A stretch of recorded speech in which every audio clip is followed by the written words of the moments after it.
Que ce soit pour changer un peu de son professeur habituel ou parfois juste avoir des conseils du cavalier que l'on admire, les masterclass ou cliniques sont un moyen idéal pour progresser dans son équitation.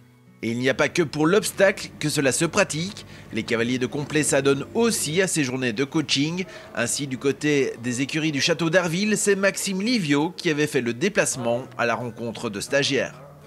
Une fois que les infrastructures ici à Arville ont été faites, vu que l'objectif de la SBL Soprocom c'est de promouvoir le concours complet, en dehors du concours international et du national, on s'est dit voilà, qu'est-ce qu'on pourrait faire, et Barbara a émis l'idée de faire des stages, de là à maturer l'idée et on s'est dit que ça pouvait être pas mal de partager l'expérience de bons cavaliers, de cavaliers étrangers, et les infrastructures se prêtent bien pour ça, c'est assez facile et je veux dire on a maintenant pas mal de matériel grâce au soutien de l'ADEPS, de la LEVB, donc ça facilite les choses.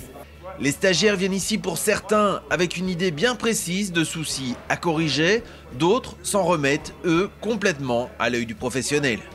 Ça me fait super plaisir de pouvoir travailler et avoir un peu une autre façon de monter à cheval. Il a un peu la méthode française, puis j'ai appris la méthode allemande aussi. Et voilà, il y a des côtés différents des choses, mais je pense qu'on peut prendre un petit peu de chaque expérience. Surtout avoir l'avis d'un autre cavalier. Je prends beaucoup de cours, mais c'est toujours les mêmes cavaliers, donc c'est bien de temps en temps avoir un avis, voir s'ils sont d'accord, s'ils ne sont pas d'accord, donner des astuces en plus, avoir un autre coup d'œil. Et même si on a le 9e cavalier mondial de complet devant soi, il n'y a aucune raison d'être intimidé. J'essaie de casser la glace dès que je rentre.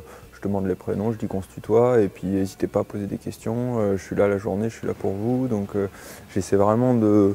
Voilà, moi, je suis un cavalier comme tous les autres. Et puis souvent c'est vrai qu'on peut mettre un peu sur un piédestal certains cavaliers, notamment en jumping à haut niveau. Au final c'est des cavaliers comme tout le monde. Le matin ils vont voir leurs chevaux aux écuries, vérifient qu'ils vont bien. Ils essaient de tenir leurs écuries propres, ils essaient de tout organiser pour que ça aille. Ils font ça comme tout le monde, après avec plus ou moins de contraintes en fonction du nombre de chevaux, du niveau qu'on fait. Mais voilà, la base qui nous réunit tous, c'est le cheval et il ne faut pas oublier ça. Je le connaissais avant, je l'avais vu aux Jeux équestres mondiaux, etc. Mais c'est quand même impressionnant, mais il est très agréable. Donc il arrive, on lui dit bonjour, vraiment, on a l'impression, on est vraiment bien accueillis avec lui. La philosophie que j'essaie de transmettre un peu partout où je vais pendant l'hiver, c'est vraiment d'essayer de comprendre un petit peu le fonctionnement des chevaux, de leur donner un ou deux tuyaux, mais surtout pour améliorer les choses de façon durable et pas forcément de donner un petit truc qui va faire passer un petit cap temporaire. J'essaie vraiment de ne pas tricher, de leur dire, de faire un état des lieux, un diagnostic du couple au moment où je le vois, sur une séance sur le plat, une séance à l'obstacle, et puis essayer de les aiguiller pour que petit à petit, avec ces conseils-là, ça s'améliore de façon durable.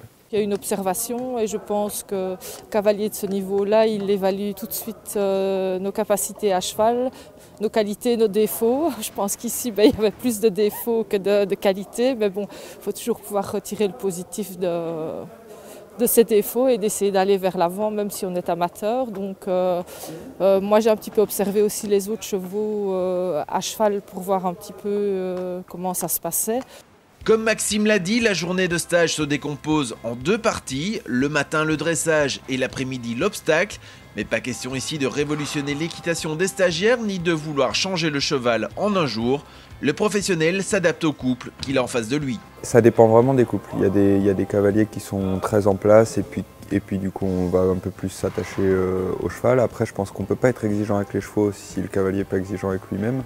C'est-à-dire si le cavalier n'est pas parfaitement en équilibre, il ne va pas pouvoir bien dialoguer avec son cheval. Donc je dirais qu'à partir du moment où il y a un petit retard dans le fonctionnement du cavalier, je vais d'abord mettre le cavalier en place et ça aura des conséquences sur le cheval. C'est bien. Il n'y a que, tu vois, si on reprend mes fondamentaux de tout à l'heure. On s'est concentré aussi sur les sensations sur le cheval. Donc ça, c'est une approche qu'on n'a pas beaucoup avec certains moniteurs.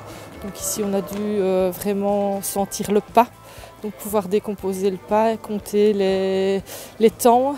Au début, c'était un petit peu difficile et puis après, en se concentrant, on y arrive. Ce n'est pas des exercices qu'on fait tous les jours, donc je pense que c'est bien aussi pour ressentir ce qui se passe en dessous de nous. C'est pas mal.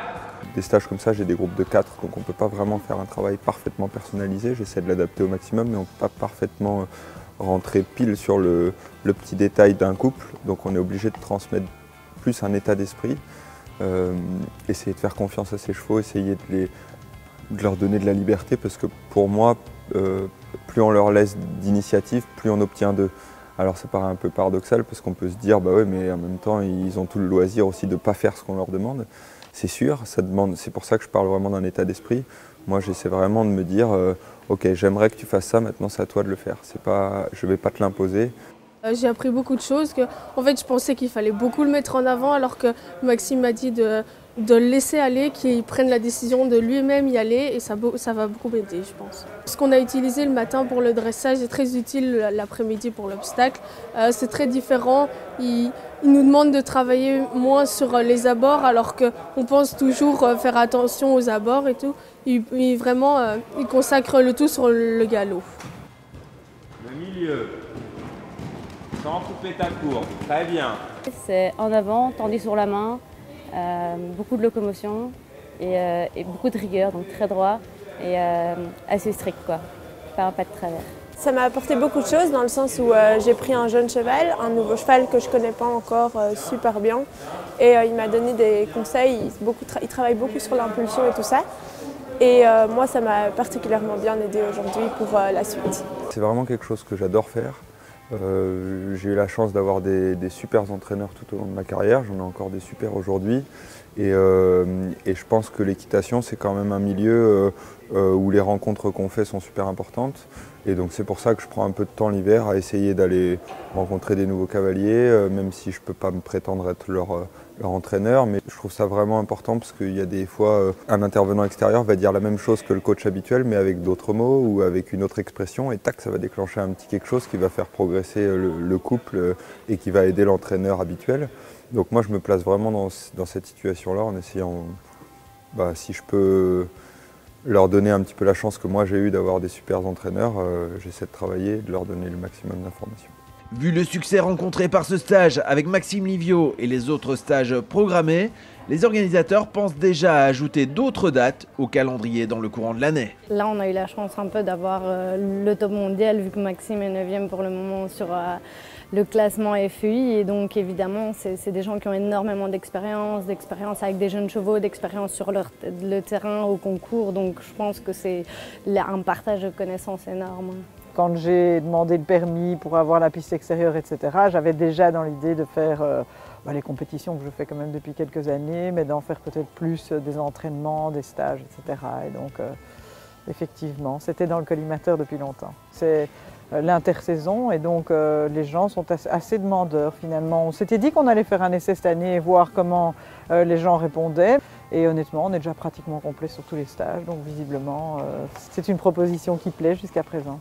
Il y en a d'autres de prévus pour le moment, il y en a juste un début de mars, les 4 et 5, qui est prévu le samedi avec Lara, le dimanche avec Hendrik de Gros. Maintenant, pour l'été, encore aucune certitude, parce que malheureusement, tous les cavaliers sont en compétition tous les week-ends, donc là, c'est un peu plus compliqué d'avoir des professeurs pour donner cours.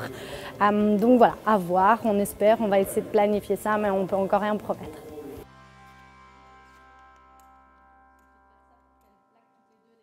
EquiTV vous a été présenté en partenariat avec Horseware.